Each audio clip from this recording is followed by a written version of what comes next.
is my first, well, not my first, but the second big tomato. All looking really well. Nice and ripe. I got 2 of them right out of the garden, organic, Curtis made. It's delicious, I hear.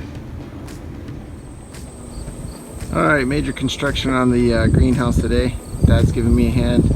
We got the scaffolding up on the one trailer here, so it's movable, and then I have my welding trailer. So we're going to try and get as much done as I can today. See where that takes us. So I'll keep you posted.